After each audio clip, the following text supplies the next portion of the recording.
Ladies and gentlemen, welcome to The Right Time. My name is Bomani Jones. Thanks for listening wherever you get your podcast. Rate us, review us, give us 5 stars. You only give us 4 stars. I'm inclined to believe you are a hater. It's that time of week that we have a guest join us, coming to us now. Check them out. Shannon Penn, 4 to 7 Eastern, ESPN Radio. Shannon Penn, what's going on? How goes it, sir? I'm looking forward to our matchup later today. I would talk smack, but then I don't want it to cost me later. Yeah, I could understand that. If I was you, I wouldn't say a word. You know what I'm saying? And vice versa. I'm not going to do that neither because I know what you're capable of. I know what you got. You know what I'm saying? This the mutual respect bowl right here. We go back. But even with that though, like I appreciate, you guys when you and Gabe reached out to have me on like with this, because it's you and I being vets of the trivia game. Like this is a weird space for like black guys to occupy. And you always go like in the barbershop and you have folks who talk all this smack and think they know everything, and then you just sit there and you know the answers and you know when they're wrong. You're like, should I embarrass this dude or not? But so for us to occupy this space on a podcast and you giving us that opportunity, I greatly appreciate it. Yeah, because the problem with doing that in the barbershop is once you demonstrate you know that stuff, then they ask you everything. Every damn thing, absolutely. So you gotta pick and choose your battles and when you want to flex too. Yeah, and I chose my battle, which is to stop going to barbershops. Like it was just like, especially like after I started being on TV about this, people knew what I did. Like at your barbershop, do they know what you do? Yeah. Well, up here, yeah. And then when I lived in other places, they didn't. But up here, up here in the Bristol area, a lot of the black folks who work at ESPN get their haircut at the same barbershop. So country know everybody, so he don't really care. I was about to say, how many options y'all got? Right. It's the option. Like, like that's part of the orientation when you first come to Bristol. It's like you get your name badge and you need a spot for a haircut. All right, cool. Go see country. Here's his contact. Boom. No, that's the thing people do not realize is for us when we start getting to these new locations and stuff like that, they're like, yo, so where are the barbershops? What you mean? Ain't no. Where's the barbershop? Right, and that reminds me too. Like whenever, like in college, like if you didn't go to college in a big town, if you were like small college town, and it was like the one barbershop everybody went to, unless you had a dude on campus who cut hair in his room. But other than that, if you wanted to go to actual shop, it was like the shop that everybody went to. So, yeah, man. So I'm gonna ask you here because like you coming off what I would term, and you let me know how you feel about this.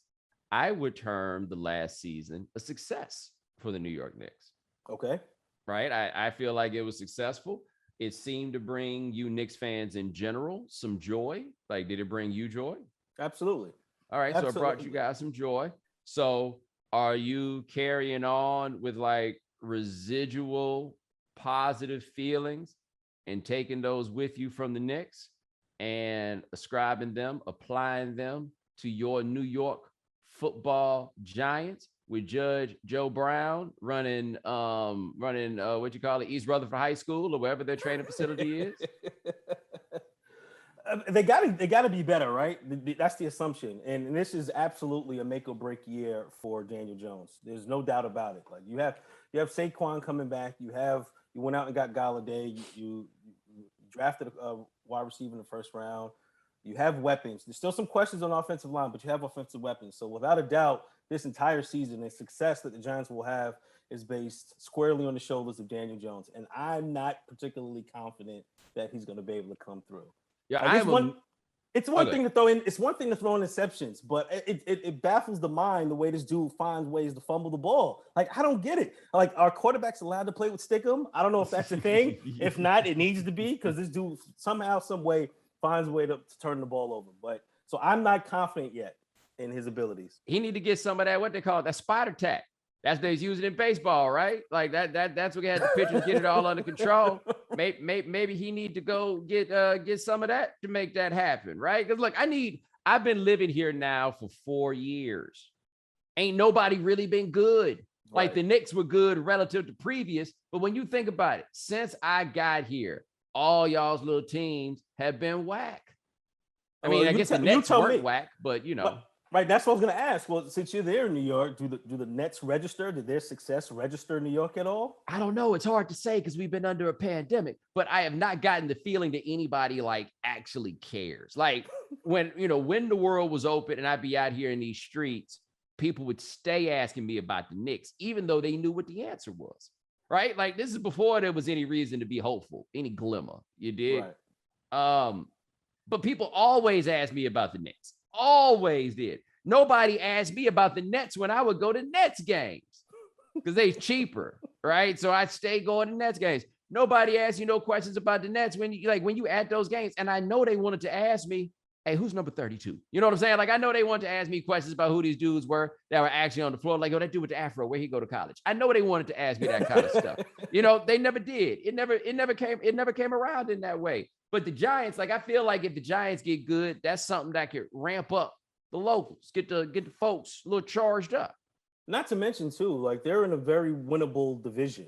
Like I would still say Dallas, depending on Dak's health and that situation, Dallas would probably be the favorite. Washington has a really good defense, although there's questions at the quarterback position. And then Philly's in a rebuild now with Jalen Hurts. Like it's a very winnable division for the Giants. I just don't know if I don't have the confidence in them yet that they're going to be able to put together enough wins to do so. I mean, it might take now that we got 17 games, I got to do the math. I was going to say 8-8, but what is it now? It's like 9-8 season, or whatever. Is that 17? Yeah, like a 9-8 season or something along those lines.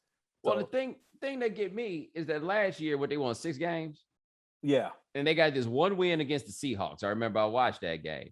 And then the rest were just against the bums in their little local conference, right? The little division. All the other ones were against those teams. Like, and I guess maybe that's all you got to do to win, but this does not indicate to me that the Giants themselves are actually good. Now, you mentioned Washington, and you said questions at quarterback, and they definitely have questions at quarterback. And I'm here to ask you, how is it that people really talk themselves into Ryan Fitzpatrick every year? Like this dude managed to stick around now. He's like 49 years old. And people are just like, yo, man, Ryan Fitzpatrick, why do you think this might work if it's never worked before? And he's still whining about how he lost his job last year. Yeah, you lost your job because everybody knows with you, it's good and then it's bad. Why should we wait for the bad to come around? Because we owe you, dog. You just got here. And so he comes, like he did an interview with Pablo over here, and they went to college together. So when you get with your friends from college, you might whine about your job. I understand that. But we do not have to facilitate all this whining from a dude that's not good. Right. And to your point, like I see him probably starting the season, but I don't see him finishing the season. And then I always mess up the last name. Is it Heineke? Heineke, right. So I'd assume that Heineke's going to take over at some point. The question with Washington is how bad is it going to get before they make that change? Because I'd imagine that Fitzpatrick can give you a game or two, but then he's going to probably cost you several games. And the question is how quick they're going to pull the trigger to make that move. Well, let me ask you this. Have you watched Taylor Heineke play? Like he's okay. Not bad. I saw him at ODU, right? That's where you went. ODU. Like I'm familiar with him. He's not bad. Like there's a ceiling on him, absolutely. And there's potential there, but I just don't. There's still questions of whether or not he can be as consistent as they need. But to your point, I mean, but if Ryan Fitzpatrick is the alternative, that's where I was gonna go. It's like you don't then replace the guy who has questions about consistency with the most inconsistent quarterback in the NFL. It doesn't work that way. Yeah, I feel like I watched Heineke play a couple games, and I'm like, I would not start Ryan Fitzpatrick over him. Like if Heineke comes out here and he can't do it, then I would go in the other direction there, right? And hope you get, like, to me, and this happens with some people, you know what I'm saying? Like, if I'm not mistaken, Mariano Rivera used to be a starting pitcher. Yeah. Right? And then they figured out, he should be coming in at the end of games. With Fitzpatrick, I feel like what we've learned is you don't want him out there in the beginning, right? But maybe some things will shake out, and at the end, you can go ahead and bring him in. Ain't no shade in that, but he ain't no 60-minute dude. Right, and the luxury that Washington does have is that defense, and that's a defense that has the potential to be the best in the league, and you got a guy in Chase Young who's just unblockable, and you got an outstanding. Anytime you have the luxury of having a defensive line that you don't have to bring the blitz, that you got your front four can get pressure on the quarterback, that gives you all the options in the world on the back end to be as exotic as you want to be on the defensive end. So Washington has that. Like they know game in and game out, regardless of who's at quarterback, that their defense is going to keep them in games, and more importantly, they're not going to get blown out in any of these games. So that's quite the luxury to have. They getting jabbed up though, because we know one problem that team seem to have is they ain't got dudes that want to get jabbed up. You know what I'm saying? You never know when that whole defense might wind up in quarantine. By the way, do we know if Jack Del Rio got jabbed up? because I don't know anything in particular about Jack Del Rio's views on the vaccine, but he is literally #1 in the NFL on my list of dudes I don't think trying to get jabbed up. Oh, nah, probably not. Like, I'm not making any reporting or assumptions, but I am gonna just say I seriously doubt that your man's got jabbed up. Jack Del Rio walking into the meeting with some like green shake or something, right? Like, I think he did though, because I don't think it's possible for him to do his job given all the restrictions as the defensive coordinator. Like, I think he probably grumbling about it every day he walk in there. My arm's still sore. Big old tough football player, you know. He walking in there working out his arm. Yeah. No, like that division, and then Jalen Hurts over there. And I'm not a believer. I have not been a believer. I will not be a believer. I hear that the players love him and everything else. He seemed like a real good dude. He a coach's son, you know. He seemed to know how to do all of those things. Tua loved him even after he took his job, you know. I mean, some kind of friend he is, but whatever, right?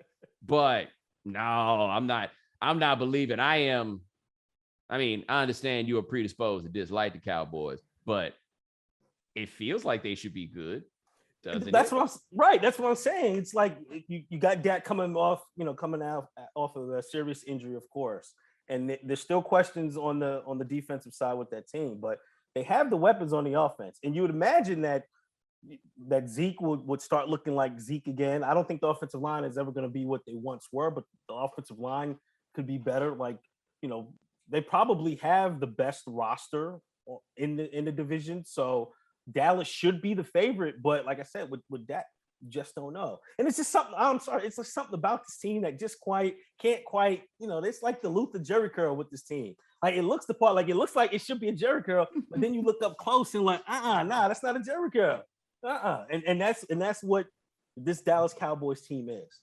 Yeah, I feel like it wouldn't be great for your peace of mind if the Cowboys were good, but I tell you this, boy, it would be great for business. Oh, without a doubt. And that's the thing too. Like, I understand, like, whenever people ask me who your rooting teams are, I'll tell you who my rooting teams are, but more importantly, I root for whatever show I'm working on. And when Dallas is really good, or if Dallas is really bad, but more particularly if Dallas is really good, they're always going to be top of mind and people are going to be talking about them. So that's good for business. I know what my A block every show is going to be. That's a win. When you know the night before your show what your A block's already going to be, oh, that's a win. That's my A block. That's my E block. That's my C block. That's TV terms for what segments we're going to talk about. Yeah. But I know when we're going to have Dallas on, that's a win for me, baby. I'll take that every day. So any time that it's like, should we go with that or the Cowboys? Why did you even put this other thing in my face? But people are like, oh, the Cowboys get too much attention. They're not even good. But there's so many people in America who want to know what's up with them, whether they are good, bad, or mediocre. Like, we did not make the rules. It's different with them in every way. It's different with them. And so just, give me some relevance. I think that's all I need. Give me some relevance. And hopefully this year, your team won't go out here and break Dak's leg. No comment. Ain't y'all still lose that game? Because Andy Dalton came in that game, right? Yes. Did we lose that? We probably did lose that game. Without pulling up the schedule. Go ahead. Speaking of Andy Dalton, how long the Bears gonna try to trick me into believing that Matt Nagy gonna try to go out here with Andy Dalton try to save his job? Right? Can you imagine if your job was on the line and you decided, you know what? No, I'm gonna put that in the hands of Andy Dalton. No, it's not gonna happen. Like, you know, I know Nagy said earlier this week he wants to see Dalton get more snaps in the second preseason game. That's all well and good. You know, I'm more concerned with the number of snaps that Justin Fields is taking with the ones in practice. And then that's another thing too, and we'll get to this overarching conversation. But with Chicago, you drafted Fields in the first round for a reason. You took him where you did because he's supposed to be the savior. And he's more than just the savior of the Bears, he's the savior of Matt Nagy's job. So if you're Nagy, you're gonna play Justin Fields. Yeah, and I mean, the other guy is Andy Dalton. And meanwhile, Nick Foles is back there just counting his money, huh? Dog, Nick Foles. What like a one-of-a-kind career situation we've got here. This dude had like that one super lucky season when he came in for Vic that year. He had 27 touchdowns and 2 interceptions, but if you watched it, you realize he wasn't actually good. But how could you argue with 27-2? Got it. Then he went back to being Nick Foles. They traded him to the Rams. He was out here looking like Nick Foles. did he go right back to Philly after that? Like, I feel like there was another place that he wound up being mediocre, but I'm not sure. But he come to Philly, and the quarterback when they win the Super Bowl. Right. And then he go back, then that's right. They give the job to Wentz, and then Foles comes back in and looks better than Wentz, but still not actually good. And then he went to the Bears, and he looked like cheeks. Right. Straight cheeks. But my question for you, Bo, and because I had to think about this too. Now that we have a shortened preseason, how do you think that impacts the evaluation process? Because typically we had the 4 preseason games. Your third game was the dress rehearsal. So how does a shortened preseason overall, not just with the Bears or whomever, how do you think that impacts the evaluation process? Yeah, I guess that's a good question. I don't know, because I've never had a great handle on just how important the preseason games are for evaluation. And not so much just the preseason game, but the preseason overall. Like it's shortened because we got the extra regular season. Yeah, I don't know. Like I feel like they know the answers to these things a lot sooner than they actually make a lot of these decisions, right? Like, I bet if you went and asked a bunch of beat writers, tell us what the 53 is going to be at the start of camp, and then match that up with what the 53 is at the end of camp, I bet they look very, very, very similar. Like, that's just my guess. I don't have an answer for it necessarily, but that's just my guess. Like, I don't think this is going to change things too much on it. Like with Fields, for example, what's going to determine if Justin Fields starts is just at what point they're like, yo, what are we doing? Or if Dalton comes out here and just looks bad, then you really got no choice and you got to put him out here. Now, Mac Jones, that's the one I got no idea when he's going to get in there, because I'm not sold, right? Like, he seems like a nice enough chap, like a nice enough fellow. But I'm not buying it. I'm not sold on Cam Newton either. Right. But I know what Cam Newton could do if the throwing ain't working for him. Mac Jones ain't got another 4 years to throw and ain't working for him. And they finally got some people to throw to, right? Like, they went and got some tight ends. Right. They went out and it was very un-Belichick, like went in and brought some weapons in here on the offensive side. Like you said, a couple. They got Jonnu ends, Smith and Hunter Henry, right? Is it Hunter Henry or Hayden Hurst? I always get them two mixed up. Yes. like they are. I can never remember which one of them is which. The real honest thing is, like, I don't know, and I'm trying not to Google it, but because honestly, I don't know. They got one of them went to South Carolina, and the other one went to another SEC school, I think, right? I thought he went to Minnesota. Oh no. You think he went to Minnesota because his name is Hayden, and you think he kid to Hayden Fry, coach of the Minnesota State Screaming Eagles? Right. It makes sense in my mind, right? Like, as it was working, like, hey, dude, look like he went to Minnesota. Yo, something just dawned on me. They couldn't make the TV show Coach now because coaches are too boring. Right, and they're so worried about, like, their perception and what's going to be said. Like, I doubt, like if we had a college coach today and we did a, I guess, reality show, even scripted, who would be that guy? Who would be that coach? Is it Lane Kiffin? Who would be that guy that you would want to watch week in and week out? Well, the other part is had their own show. You couldn't have a defensive coordinator like Luther no more, right? You couldn't have your kind of like bumbling, just, like Barney Fife type of situation anymore. We used to have them guys. It all got so corporate, you couldn't even make a sitcom about a football team no more. Right. But speaking of this, though, and I was talking about this last week, like, I would love to see an updated version of the movie The Program. Came out in 1993, because even, from there to where we are today with the NIL, with recruiting, with social media, with all these other things, like, if you did an updated program, that would be awesome. Even if you did a, updated version of Blue Chips, which touched on a lot of the things that happened in college, they were touching on that, with recruiting and all those things back in 94 when that movie came out. Yeah, but hold up though. If we do The Program again, is it going to be as utterly preposterous as The Program was? By the way, The Program is a Disney movie, if you did not know. But didn't The Program had a scene where them dudes was laying on the stripe in the freeway? And they had to take that scene out. Yeah. So if you wanted to, that's right, because somebody did it. Yeah, if you're one of the lucky ones that saw that scene in the theaters, kudos to you. But yeah, they had to remove that scene from the movie. But yeah. I mean, they did. Like, they had, steroid use. You had, rape allegations in that movie. You had cheating. They didn't really get into the recruiting side as much, and that can be something that would be new in today's market, like I said, with the NIL as well. But I mean, you had Kane is able. Come on, you had one of the best Heisman slogans ever with Kane is able. Like, it gets no better than that. I'm sorry. Yeah, blue chips. Man, what a terrible acting performance from basically all the basketball players, but Penny Hardaway in particular. Like Shaq, for whatever it's worth, Shaq acted like he acts in interviews now, so maybe he wasn't having a problem. But just Penny, if I leave, will my mama lose a house and job?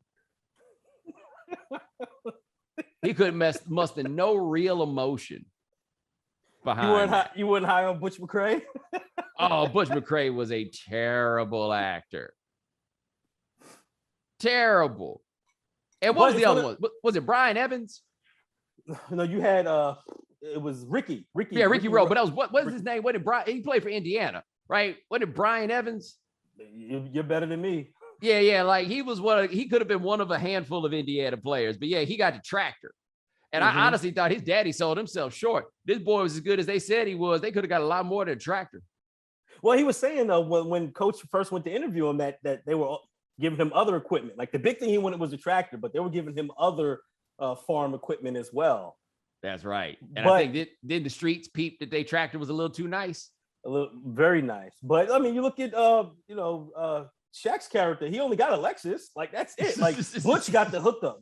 Mom's got the house. She got the job. Ricky got the new tractor and he got the money in the duffel bag. Remember, that's right. All cash in the duffel bag. That's right.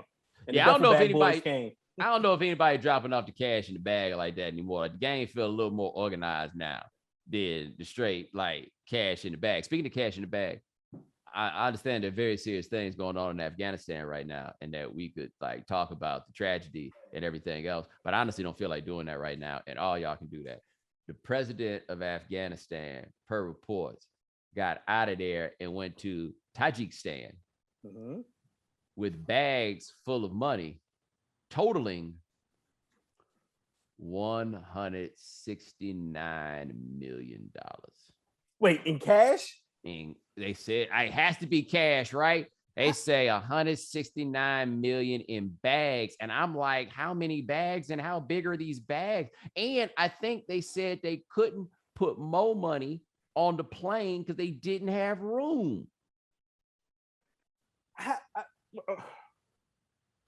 It's a lot going on with this whole situation. Like, how, like, okay, hold up. So they transported it via, you said, a plane, right? Yeah. Like, so it's one of these huge cargo planes, I'd imagine, right? So I think it's whatever plane they could get, given the circumstance. Like this whole thing was just like baffling. So then when your plane lands, right, with all its cash, then what do you do with it? Like, do you leave it at the airport? Do you unload the plane? Where do you hide? Like, you can't stuff that amount of money in a mattress. Where are you putting this cash? Dog, not only where do you put this cash, what are you doing with $169 million, right? Like, here's my thing, right?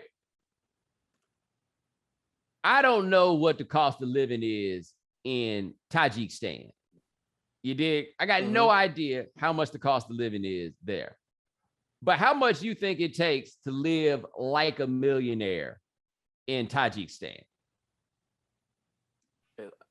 I don't know, but I'm sure it's not 169 million. That's what I'm saying. Like, you don't need a meal to live like a millionaire in Tajikistan. Like, I feel like you show up in Tajikistan with, say, $2 million cash, you'll never have to pay for anything else in the world. And my thing too, like, I don't know what the security detail looks like. I guess if you got 169 million in cash, oh yeah, but you better pay them well. Right, but like, because if we know about the 169, you damn sure everybody there knows about the 169. Yes. Yo, my man. Let me holler at you for a second. Hold on. Yo, my man. Let me talk to you for a second. Nah, come here real quick. Nah, he'll be back. He good. He with me. Yeah, you got to bring your own security force to this, and they're not allowed to interact with the locals at all. You will be making no new friends. No, and like you said, you got to pay them very well because the price of the mid went up. Sky high. But all right, about time for what the people showed up for. Mm-hmm. Sent Shannon a text yesterday that said, I challenge you. Mm-hmm. And I do challenge you. We're about to get this trivia crack. Okay. You ready? Are you ready? Like, I'm good. Like, usually with these things, I might study, go through, a Sporkle test or two, But today I'm like, nah, I'm good. I'm good. There's no way Bomani beating me. He might be the number 1 seed, but he ain't beating me. Stay ready. That's how we do over here. Okay.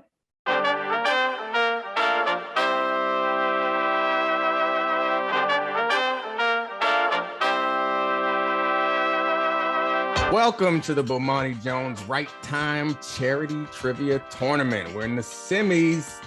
We got a big matchup, an old school right time matchup between two pretty impressive trivia guys in the first round. So this is how it goes. We got 2 contestants, 5 questions apiece. There's 1 lifeline. You can turn it into multiple choice. You already know what it is. Let's meet the contestants. First up, we got Mr. You Can't Write Champion Without a Pen, Shannon Penn. Oh, wow. You like that, right? That was impressive. Thanks. I appreciate that. You knocked off a big dog in the first round, so you deserve some respect. He's going up against the man with the name on the show, the man whose face is already on a t-shirt, so if he loses, we are ready to mourn. See, there we go. Bomani Jones. There we go. There we go. You done already killed me off. There we go. I didn't put your face on the t-shirt. Gabe put your face on the t-shirt. This ain't airbrush. This ain't got no dates on it. Well, if you lose today, we have to put the date on it. But you're not going to because you're the number 1 seed, right? Oh, I am? Okay, so now we add. Okay, all right. I see what's going on here. Oh, man. All right, Shannon, who you playing for today, buddy? Yeah, I'm playing for the Stuart Scott Memorial Cancer Research Fund at the V Foundation. Mr. Jones? I am playing for the National Diaper Bank Network. Let's get it. First question, Shannon. How many players may be dressed and on the bench for each team in an NBA or NCAA basketball game? Ooh. I'll go with 12. We're starting off rough. The answer is 13. Oh. Well, you made it seem like I was like way off. Come on. I mean, I don't know what games you playing, but if you would have said 100, you would have got the same amount of points as if you said 12. I don't think it matters. That was your only easy question. The difficulty has ramped up. We go straight from easy to medium in the semis. All right. Which team did the Buccaneers defeat in Super Bowl 37 to win their first trophy? The Raiders. Nicely done. Bounce back. So a passage for medium. Okay. I mean, I don't grade the questions. I just read them.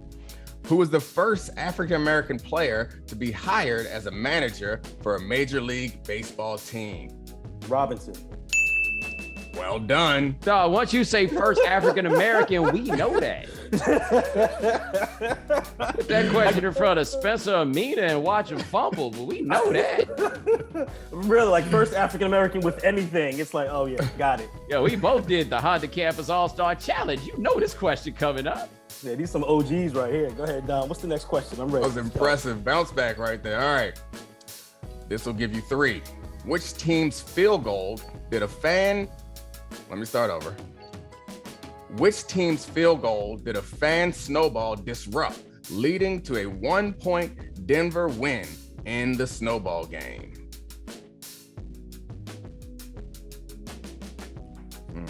Remember, you have the lifeline. Yeah, I This got is it. your 4th question. 1 more to go after this.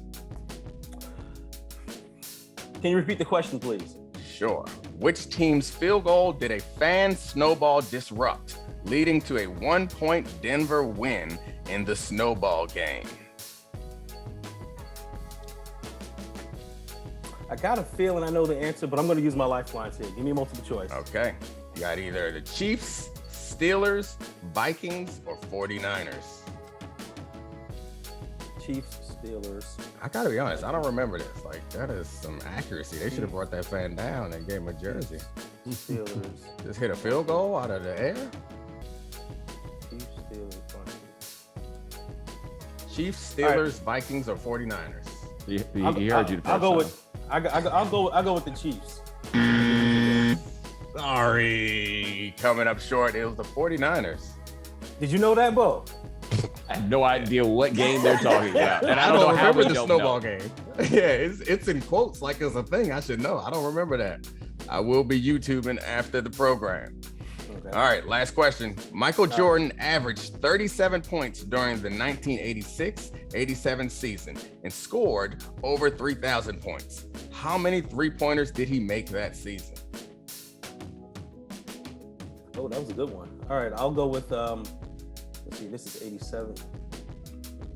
I'll go with none. This is wild. I think I know the answer to this. Uh-oh. I wish I had it. You tell me if I'm wrong, but I think I know this. Is it 18? 12. Close. 12. Okay, I knew it was one of those. That is impressive. Yeah, I mean, all right. So I would have got 2 of Shannon's. I would have got 2. You would have gotten the Frank Robinson one. I would have got the ones he got. Yeah. Look, so I don't feel bad. Yeah, I was surprised at the basketball, the number of players on the bench. Yeah, I thought it was higher than that, but either way, sorry, Shannon. That's okay. All right, Bomani. Which year did the original U.S. men's national basketball dream team play in the Olympics? Damn, let me think. Oh, man, this is hard. Damn, how come they didn't give Shannon no questions that were hard like this? 1992? Yes, you got it. Look, see what happens when we get your face on the shirt? I don't know. We'll see what happens in these next couple. Who held the single season record for passing yards before Peyton Manning topped it by 1 yard in 2013? That is, I believe, Drew Brees. Well done. 2 for 2. All right, you got to get one of these next 3 to knock off Mr. Penn. Which year did the Miracle Mets win their first World Series championship in franchise history? Man, put that question last just in case I get the other 2 wrong so I can give y'all some drama when I win this. Barry Bonds set the MLB single season record with this number of walks in 2004. Was it 233? 232. 232, damn. It's tough. Which undrafted quarterback threw a Super Bowl record 414 yards and was named the game's MVP?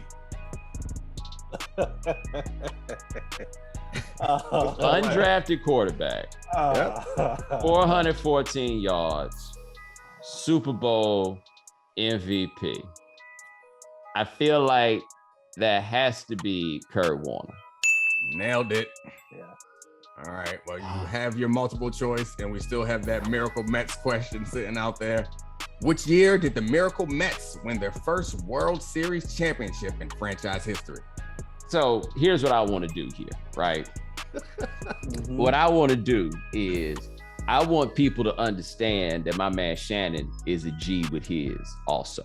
You know what I'm saying? Like, I want people to recognize this. So I am going to, not to boost up his score, but simply so that he can show the people, I will allow Shannon to give the answer. So the final will be 3-2 rather than 4-2 because I am not inclined to run up the score. You want me to run it up? Beat him down for a reason. Go ahead. Beat him down! 1969. Well done, sir. You nailed it. I mean, I'm shocked, Bomani. I mean, I know you are a good person, but I remember years ago hearing you say that you're not the type to let kids win. So what's going on? Like you was about to take it off the gas for Shannon? I wasn't gonna let him win. It's kind of the same as when he said 12 and 13. You know what I'm saying? The win's the win. You dig? That's fair. Like after we had gotten that point, I mean, let's be honest here. This was a dominant performance over here from New York City. And it ain't got nothing to do with Shannon. It didn't matter who you was putting up on the other side of this, baby. You realize I was 1 walk away from perfection in a contest where nobody had gotten up to 3 up until this point. I'm laying down this gauntlet right now, just in case Joel Anderson make the finals, because I need him to understand that his vengeance tour, I mean, he may be the irresistible force right now, but right here, the immovable object. Look at me. Do I not look immovable? I appreciate that we are taking this up to WWF levels of trash talk. He's already moved on. He's in the ring right now. He took the mic from me and is talking trash to his next opponent. I know he tried to give you one final bucket to make you look good, but he's kind of stunting on you, Shannon, a little bit. Seriously, the snowball game? I ain't never heard of no damn snowball game. Come on, I had to look it up to make sure I had a Wikipedia. At least it has a Wikipedia. So I ain't never heard of no damn snowball game. There ain't no anniversary. There ain't no form of record. They don't tell no stories. There's no 30 for 30 on this game. I ain't never heard of no damn snowball and the worst part for Shannon is you do all the ones I do all mine, didn't you? Hell yeah, I did. I do all of yours too. You know what I'm saying? Yeah, this snowball game is new to me. This is a mockery. This is a sham. This is a Travis Sham mockery. Look, the Travis Sham mockery is when they was asking me about the veins on the maple leaf. You should have been here for that one. Oh God, never gonna let that one go. And it was like a medium question.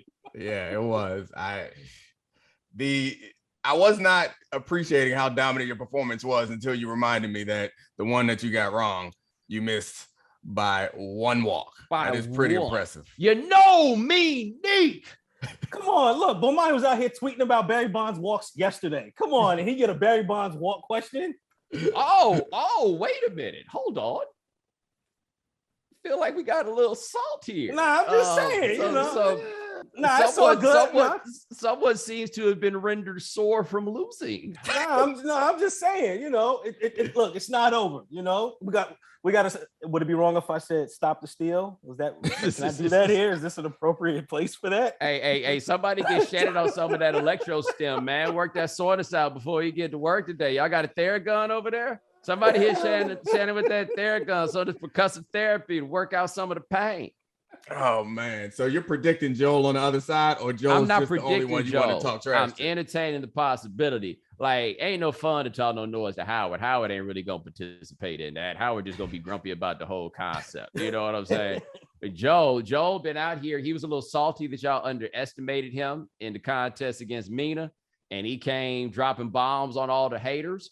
And I just want to let him know, we waiting, dog. The battle for H-Town, Northtown versus Northside versus Southside. We waiting on you, man. We there. Can Joel Anderson do what he needs to do to get to the mountaintop? It's like the snowball game. We got a name for it and everything. That's right. That's right. All black males, Temptations Final Four is down to 3. What's a 3-man group? Because after this is Casey and JoJo. What's a 3-man group? Is there one out there? OJ's. Oh. Yeah, I was wondering. The only thing that came to mind was SWV. Obviously, they're not dudes, but I was like, there are not that many black trios out there. It's like OJ, you got Levert. Oh yeah, LSG, Levert, Sweat, and Gill. Yeah, if I say Gerald Levert was in 2 trios. Teddy Riley, right? And yeah, Crazy Legs. What Crazy Legs? The problem is I grew up with New Edition and Jodeci and 112 and those groups, so I like you guys. I don't go back to the 4 Tops too often. Wow. Okay. I'm with you. I'm just saying this though, ladies and gentlemen, thanks so much for joining us here on The Right Time, where victory was presented by Bomani Jones. We do this thing 3 times a week, by the way. Gabe Bazane and Dave Presley handle things behind the scenes. Thank you, gentlemen. Shannon, where are you going? Remember, follow The Right Time. Rate us, review us, give us 5 stars. You only give us 4 stars. I'm going to think you hating like Shannon, and we'll talk to you guys in a couple of days. No time for losers. I am the champion You're the champion of the show.